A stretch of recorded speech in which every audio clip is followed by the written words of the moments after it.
asalaamu calaykum waraxmatullahi wabarakaatu daawadayaasha qiimaha badan kulanti wanaagsan kuna soo dhawaada barnaamijka aynu kula wadaagna sheekooyinka xiisaha badan ee bollywoodka koonfur hindi maxaa ka cusub waxaan ku bilaabay marka koowaad dabcan wiil iyo adeerkiisa haatan laisku diraa waa dabcan n t r iyo superstarka caanka ee aabihiisa adeerkiisa anaade ka weyn nandamura balakrishna taageerayaashan isku dirayaan horta oda m b k ma xishooda wuxuu rabo isaga hadlaa ninkan xili uu dabcan filimkiisa dhowaan la daawan doono 20 bishan October goosgoos lagama soo bandhigin laakiin hees laga soo bandhigay oo dabcan dadka soo dhexgale ayaa wax laga weydiiyey su-aalo ku aadan in wiilku adeerku yahay waa junior n t r inuusan ka hadlin xiritaankii la xiray siyaasiga caanka ee lagu magacaabo Nara Jandra Babu Nadu oo qoyska n t r isku fiican yihiin marar kala duwan dabcan xukunno soo qabta laakiin haatan mucaarad ah oo ay dowladda xirtay arrimo siyaasadda loo xiray maadaama doorashadii waxaa soo dhowday MBK horta ficilkaas uu cambaaray aad uu kaga soo horjeestay maadaama siyaasigaas ay isleeyihiin laakiin waxaa la dhahay wiilka adeerka u tahay junior n t r muxuu arrimahan kaga hadli la'yahay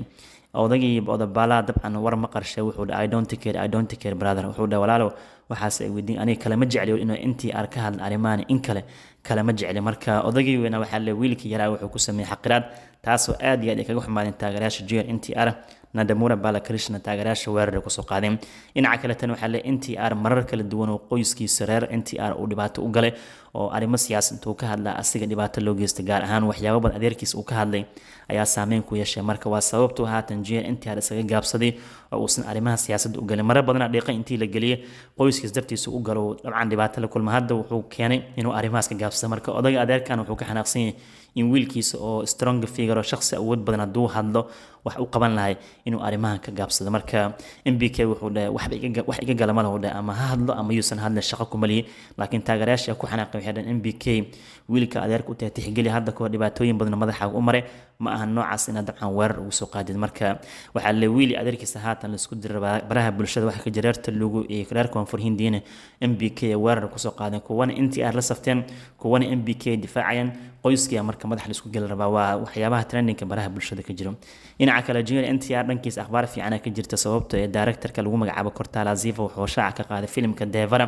intuu baarti laga dhigay laba qaybood saa darteed marka waa big news filimka Devara oo haatan shaqadiisa socoto NTR hogaamiyay Janvi Kapoor atirisha kuwaad ka taasay calaqan laadarkay hadda waa official waa la kala jibina laba qaybood ayaa laga dhigay qaybta ugu horeysa xaalad daawan doona 5 Abriil 2024 ee sanadka dambe director Cortala Silva maruu ka hadlay arrinkan wuxuu dhahay markii aan sheekada filimkan bilowna waxaan kaga hadlaynay ka dhawaad dhulxeebeedka Hindi dhankaasi Andara iyo waxyaabo badan oo qarsan oo jiro saa darteed wuxuu dhahay markii aan si dhaxgalna sheekada waxaan ogaanay ka dhawaaji inay tahay fan oo la faray kama qodno door kasta wuxuu u baahan yahay ka dhawaaji in la ballaariyo sheekada lagu dul shaqeeyo big scale laga dhigo saa darteed waxaan isla garnoo ka dhawaaji aniga iyo tiimka in filimka laba qaybood aan ka dhigno door kastana aan la yareyn karin saa darteed wuxuu dhahay markii isku diyaariyo baartan inaad daawatiin 5 Abriil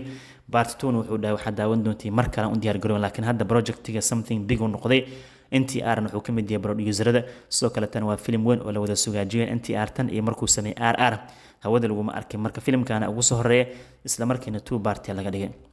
dhinaca kale ciwaanada kala soo qaadan karna waxa qaybka meesha kale carrada ka jira December lama joogi kare ninkii odaga Vantikesh filimkiisa Sandef oo ban indie movie oo la daawan lahaa 21 December hadda wuxuu aaday festeesan karantii sababta ee 22 December iyo 21 waa isku dhagan yahay salaar iyo dhankii isku dhagan meesha xoreystay marka odagii waa dhaqaaqay Vantikesh wuxuu dhahay buuqaas maxaa igeliyay sanadka cusub oo aaday laakiin festeesan karantii waa ognahay meesh baabu film wata Ravite ja film wata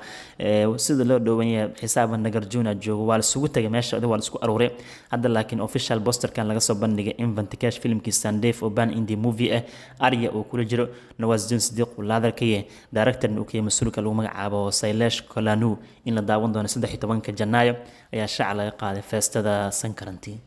aqyaare Akshay Kumar waa laga yaabay filimkiisii Mission Raniganja Beriyo soo baxaya advance booking ka xaluu bilowday ilaa iminka waxa leeyahay waa Akshay Kumar filimkiisa ugu liito ee tigid iibsasho markay noqoto 16,724 qofood kaliya tigid iibsatay sidoo kale tan 38 laga helo wax la qaadan karo unacceptable ma waxa ugu wacna leeyahay dabcan Akshay Kumar filimkiisa Mission Raniganja hadal hayntiisa aad u hooseysa sidoo kale filimkana big scale ma action ma ahan wuxuu ka hadlaa risk mission dad la badbaadinayo oo ka shaqeynaya dhuxusha meelaha laga qodo ku xirmeen oo Akshay Kumar oo saynisyahan uu soo saaray marka waxaa leeyahay hadda kadib reer Hindi waxay rabaan superstarkii film sameynaya inuu big movie la imaado oo hadal heen badan ximbaarsan marka Akshay Kumar waxaa leeyahay filmkiis OMG2 hadduu u guuleysto faaful waa qaybta koowaad qaybta labaad caawis laakiin hadda kan waxaa leeyahay Mishrana Ganja hadduu maalinkiisa koowaad keena 4 karoor 3 karoor ku bilowda nasiib uu leeyahay sababtoo tigidhka advance-ga wax iibsanaya male aad u liitaa waa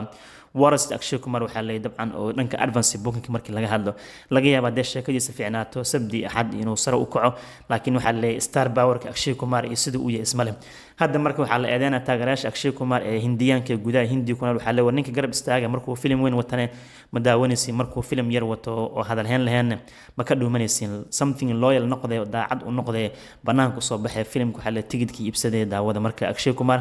nasiibkiisu qabaa dhinaca kale filimka Dono asigana oo Ranveer Deol lagu soo caanbixinayo oo wiilka Sanadol aaba u yahay asigana hadalhayntiisa aad u hooseysa hadda shirkadda caanka Rajshri askale oo lagu yaqaan Mena Biarakia iyo Hamabki Hayn Konne sameyn Hamsa Saas iyo filimkii ugu dambeeyay Unjay kambaniga markasta waxay sameeyaan filimka tiyaatarada u yarayaan haddii la amaano kadib ay tiyaatarada u badiyaan sidaa darteed marka Dono oo hadalhayntiisa haatan hooseyso adii 260 tiyaatar meelahaas la maalinku waa dabcan maanta geninka dambe laga daawanaa Paloma Diron Ranveer Deol wada haddii filimka la jeclaado kadib waxaa laga yaabaa shaleemooyin in loo badiyo asna marka nasiibkiisu qaba xitaa hadduu hal karoor keeno maalinkood waaba nasiib badan marka wiilka Sanadol sida hadda muuqata saansaantiisa ma fiicna sida uu filimkan ku bilaaban doono marka haddii uu fiicnaadana inuu gadaal ka kac laga yaabo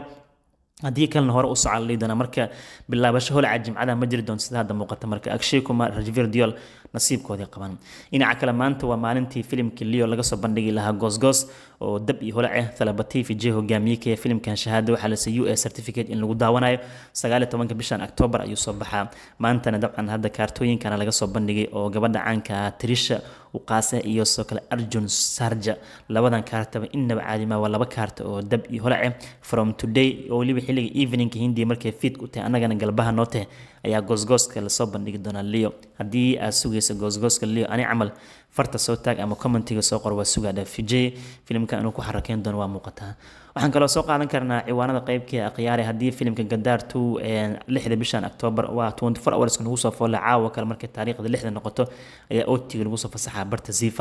Akshay Kumar wuxuu leeyahay Sanadol kaama haro tiyaatarka haddii Gadaar 2 la saaray iyo OMG2 isku mar soo baxeen midna uu noqdo all time blockbuster midna super hit ahay haddana OTT-ga soo wada galayaan Gadaara soo horeynayo oo dabcan 6 bishan October tiyaatarka OTT-ga lagu soo fasaxay kadib markii 8 tiyaatarada uu saarnay all time blockbuster uu noqday 685 karoor dibad iyo dal uu soo xareeyay lacagta nadiifkaana 500 karoor uu ka tilaabo gudaha Hindiya hadda OTT-ga lagu soo fasaxaa kii kale tan asna OMG2 waxaa shaac laga qaaday 8 bishan October in barta Netflix laga daawan doono Amit Ray director-ka filimkan san ka warqabna asigana wuxuu noqday super hit ganacsigiisii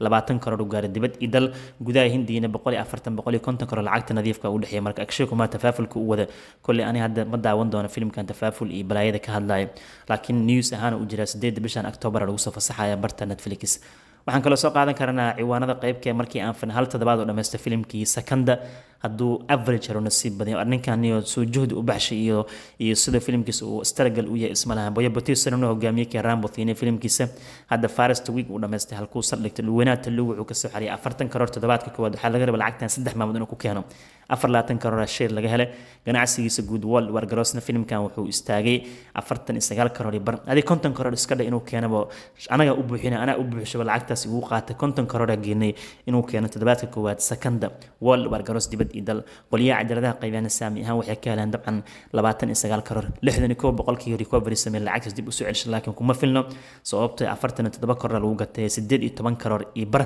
ayaa filimkan u dhima marka sheekada waa fan wala fari kama qodno waa sugan doonaa haddii second week labaad intuu gadmo average gaar nasiib u leeyahay sida hadda uu ku socdo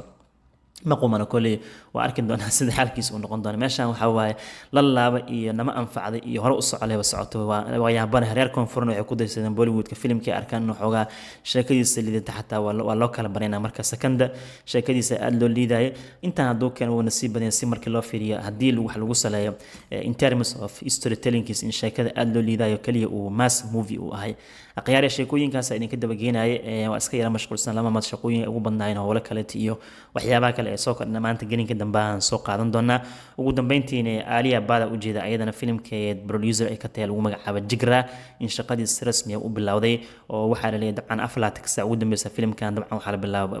productionkiisa ama dabcan shaqadiisa Alia Bada waxaa isla maalgelinayaan iyo Karan Johar shirkadiisa lagu magacaabo Dharma Production Alia Bada shirkada iskale filimka waxaa lagu magacaabaa Eternal Sunshine Production mashruuca marka si rasmi ah shaqadiisa ay u bilaabatay ayadana hogaamiye ka ah ayadana producer ka team Jigra waxay leeyahay marka shaqada way bilaabatay filimkan waxaa la daawan doonaa saan ka warqabno 27 September 2024 hal sano kadib ayaa la daawan doonaa wada shaqeyntan waxay noqon doontaa midii 12aad ee dhexmari doonta Karan Johar iyo Alia Bada tan iyo markii uu Karan Johar Alia Bada soo caanbixiyay sanadii 2012 ilaa iminka collaboration-ka wada shaqeynta mar ka dambeysay way sii adkaanaysaa filimka ugu dambeeyay ka wada shaqeynay wuxuu ahay Rocky oo Raniki Premki Kahani